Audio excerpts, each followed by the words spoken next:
तो हम बात कर रहे थे क्वेश्चन नंबर 36 तक हमने सब कुछ देख लिया था। अब हम बात कर रहे थे क्वेश्चन नंबर 37 से क्वेश्चन नंबर 40 की, है ना।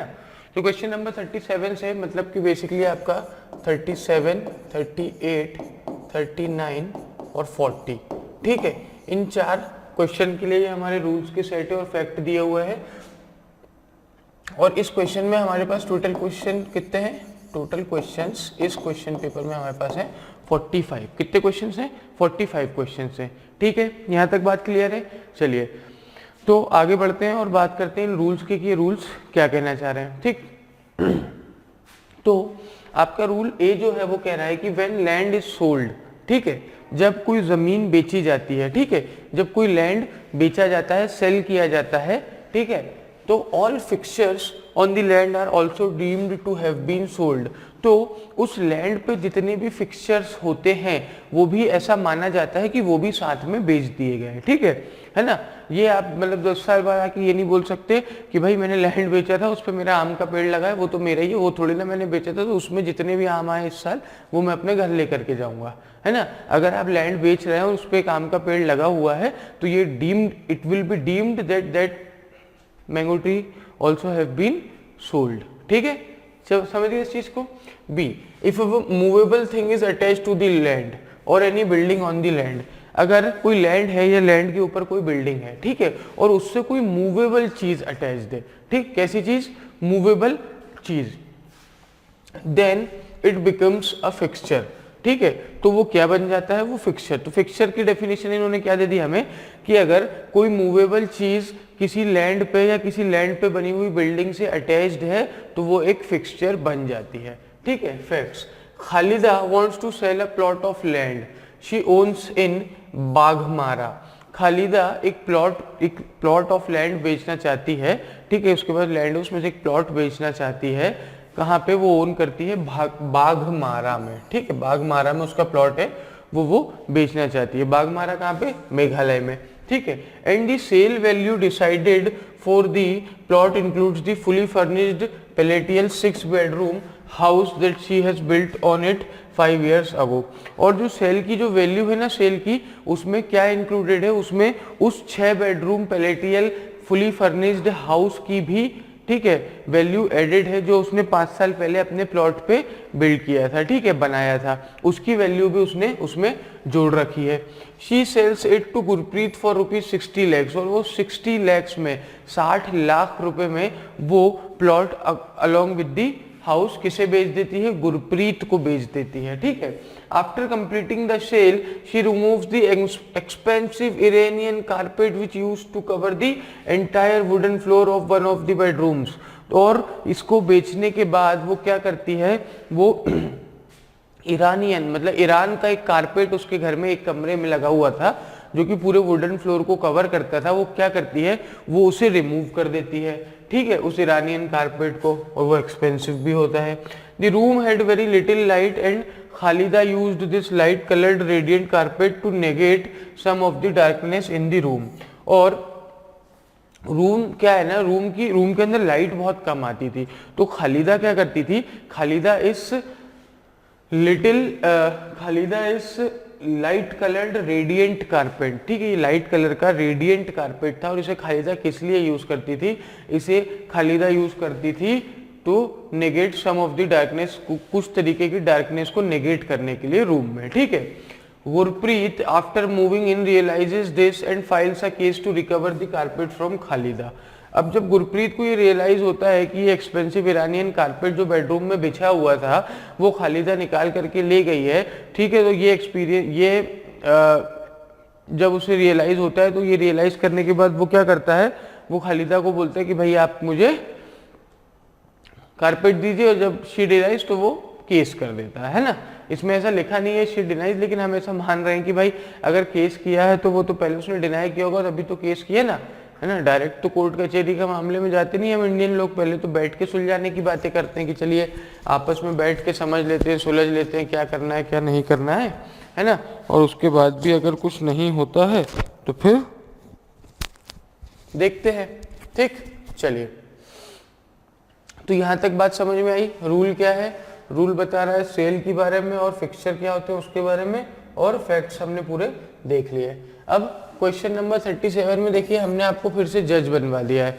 क्या बनवा दिया हमने आपको फिर से जज बनवा दिया है, ठीक है। अब जब आप जज बन गए हैं तो आपको आंसर बताना है इसमें से कौन सा सही होगा, ठीक है।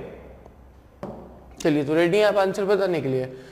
ए बोल रहा है कि गुरप्रीत, ए बोल रहा है गुरप्रीत बिकॉज एज अ जज यू वुड डिसाइड, आप किसके फेवर में डिसाइड करेंगे। तो दो ऑप्शन बोल रहे हैं गुरप्रीत और दो ऑप्शन बोल रहे हैं खालिदा। तो पहला ऑप्शन जो गुरप्रीत बोल रहा है कि because when the price was agreed upon Khalida did not inform her about removing the carpet. B बोल रहा है आपका कि Gurpreet because the carpet was integral to the floor of the bedroom and therefore attached to the building that was sold. C बोल रहा है Khaleda because a fully furnished house does not entail the buyer to everything in the house. D बोल रहा है Khaleda because by virtue of being a carpet it was never permanently fixed to the floor of the building. ठीक है, और ठीक, तो यहां तक हमारी बात हुई। चलिए तो अब इसमें हमें बताना है कि कौन सा, अगर हम जज होते तो हम क्या जवाब देते। समझ गए हम यहां तक बात को, ठीक है। चलिए तो देखते हैं इन चारों क्वेश्चन में से हमारा कौन सा सही आंसर बन रहा है, ठीक है। तो देखिए पहला वाला क्या बोल रहा है कि गुरप्रीत के फेवर में हम डिसीजन देंगे। क्यों? क्योंकि जब प्राइस को एग्री किया गया था 60 लाख रुपए, तब खालिदा ने ये नहीं बताया था कि भाई मैं वो कारपेट निकाल करके ले जाऊंगी, पहली चीज। दूसरा रीजन जो ये दे रहा है गुरप्रीत के फेवर में डिसीजन देने का, वो ये बोल रहा है कि जो कारपेट है ना वो इंटीग्रल है किसका, उस बेडरूम के फ्लोर का, और इसलिए वो अटैच्ड माना जाएगा, ठीक। दूसरी चीज। तीसरी चीज खालिदा के फेवर में इसलिए देंगे क्योंकि फुली फर्निश्ड हाउस का मतलब ये नहीं होता कि आप कुछ भी चाहो तो वो रख लोगे, पहली चीज, ठीक है। और दूसरी चीज ये बोल रहा है कि by virtue of being a carpet it was never permanently fixed to the floor of the building, ठीक। इतनी बात हुई। तो अब देखिए, अब बात हो रही है यहाँ पे फिक्सचर की, ठीक है। तो अब if a movable thing is attached to the land और any building on the land, ठीक है। अटैच्ड क्या वो अटैच्ड था उससे, वो सिर्फ बिछा हुआ था, वहां पड़ा हुआ था। तो एक कारपेट फिक्सचर में आएगा क्या? नहीं आएगा, है ना। क्यों? क्योंकि भले वो मूवेबल चीज है पर वो अटैच्ड है नहीं, वो अटैच्ड नहीं है, उसे उठाया जा सकता है, उठा के रोल करके लेके जाया जा सकता है। तो ये किसके फेवर में जाएगा? ये खालिदा के फेवर में जाएगा। किसके फेवर में जाएगा भैया? ये खालिदा के फेवर में जाएगा। और खालिदा के फेवर में जब ये डिसीजन जाएगा तो क्या बोला जाएगा? बोला जाएगा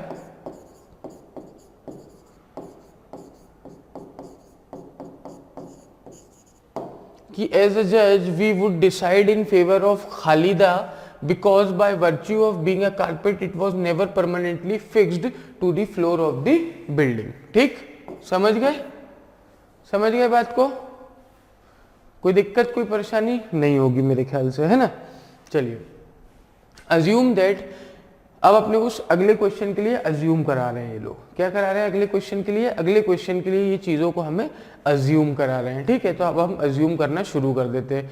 तो ये कह रहे हैं कि assume that in the above fact scenario, कि भाई अबव फैक्ट सिनेरियो जो हमें दिए हुए हैं उसमें क्या होता है कि Khalida no longer wants the carpet, Khalida को अब कारपेट नहीं चाहिए, ठीक है। She removes the elaborately carved door to the house after the sale has been concluded and claims that Gurpreet has no claim to the door. और वो क्या करती है, एक बहुत ही बढ़िया नक्काशी किया हुआ दरवाजा उस घर में लगा रहता है, उसे वो निकाल लेती है और बोलती है कि भाई गुरप्रीत का इस पे कोई क्लेम नहीं है, ठीक है। और वो सेल कंप्लीट होने के बाद उस दरवाजे को निकाल कर ले जाती है। The door in question was part of Khalida's ancestral home in Nagercoil Tamil Nadu. और वो जो डोर था ना वो उसके एंसेस्ट्रल घर से वो लेकर के आई थी नागरकोइल में, जो उसका एंसेस्ट्रल घर था तमिलनाडु में, ठीक है। For more than 150 years before she had it fitted as the entrance to her Bagmara house, ठीक है।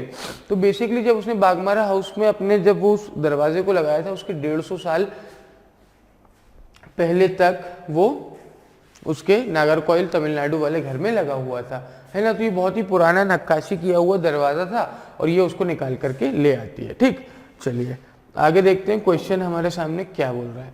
एज अ जज you would decide in favour of, अब देखिए अब हमें फिर से डिसाइड करना है किसी एक के फेवर में, और हमें इन्होंने फिर से जज बना दिया है। ए बोल रहा है Khalida because while the rest of the building belongs to Khalida exclusively the door is ancestral property and therefore the decision to sell it can not be Khalida's alone. B बोल रहा है Gurpreet because the door is an integral part of the building as it is attach to it. C बोल रहा है Khalida because the door can be remove from the building as it therefore not attach to it.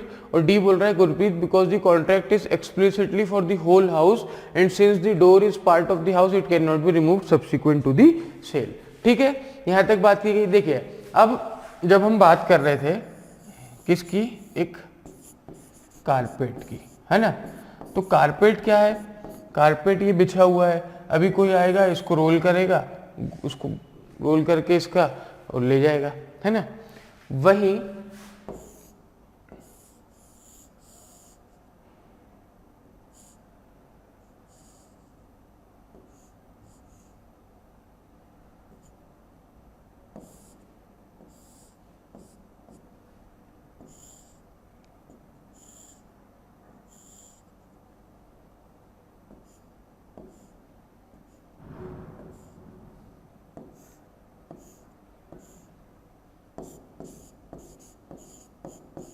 ये क्या है, ये एक door है ना, और इस पे की गई है नक्काशी। समझ गए यहाँ तक बात को? ठीक है, तो ये जो डोर है और इस पे नक्काशी की गई है, तो ये जो डोर है ये तो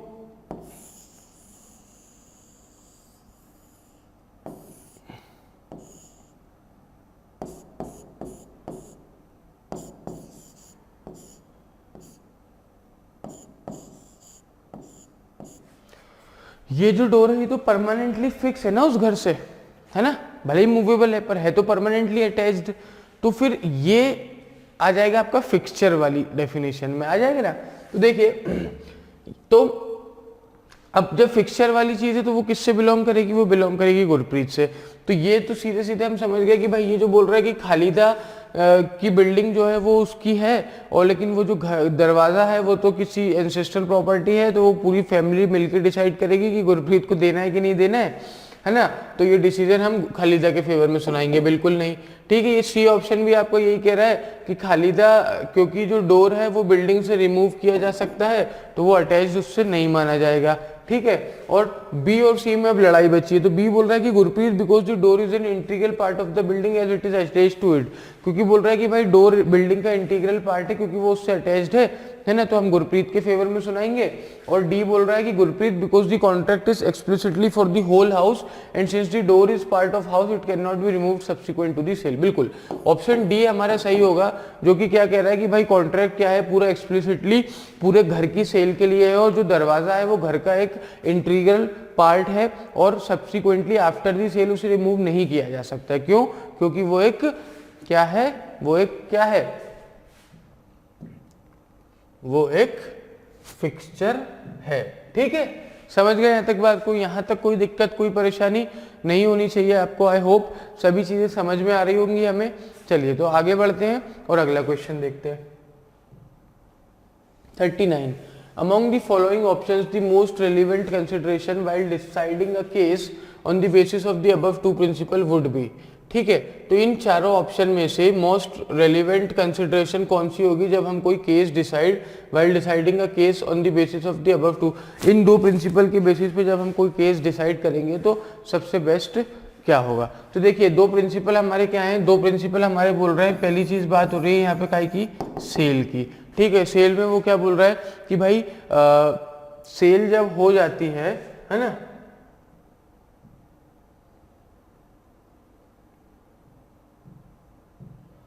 ठीक है, तो इस सेल में ये कह रहा है कि लैंड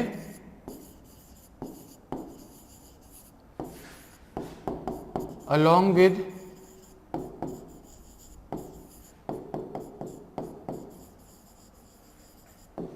all the fixtures। ठीक है, और जब हम फिक्सचर्स की बात कर रहे हैं कि फिक्सचर क्या होते हैं, तो फिक्सचर में ये बोल रहा है कि एनीथिंग अटैच्ड, ठीक है, अब एनीथिंग में क्या आएगा, मूवेबल, है ना, attached to land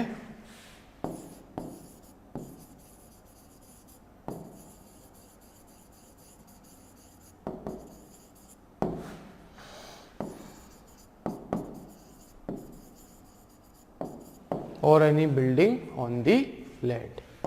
getting it? यहां तक सारी चीजें समझ गए, है ना? तो ये क्या बोल रहा है कि भाई जब भी कोई ज़मीन बेची जाती है, जब भी कोई लैंड बेचा जाता है, तो उसके साथ उसके जितने भी फिक्चर्स हैं वो भी दे आर ऑल्सो डी, उन्हें भी ऐसा माना जाता है कि भाई ये भी चीज़ें बेच दी गई हैं। ठीक, यहाँ तक क्लियर है, यहाँ तक कोई दिक्कत नहीं होगी, है ना?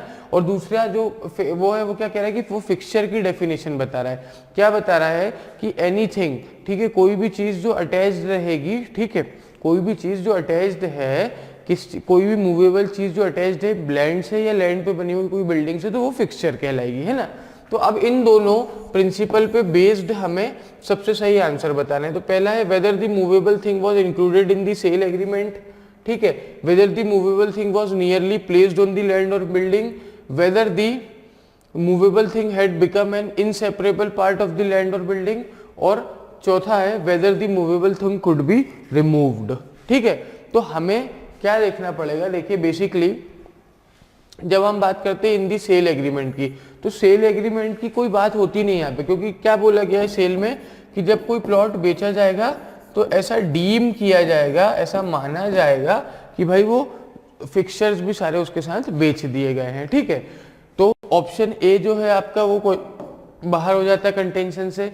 फिर बी बोल रहा है whether the movable thing was merely placed on the land और बिल्डिंग। ठीक है ना, ये चीज हमें चेक नहीं करनी है। ठीक है, हमें ये चीज चेक नहीं करनी है कि वो मियरली है, हमें ये चेक करनी है कि वो परमानेंटली है कि नहीं है ना?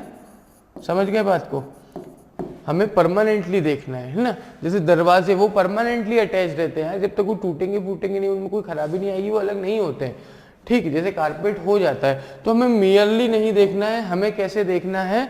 हमें देखना है भाई साहब परमानेंटली अटैच्ड है कि नहीं।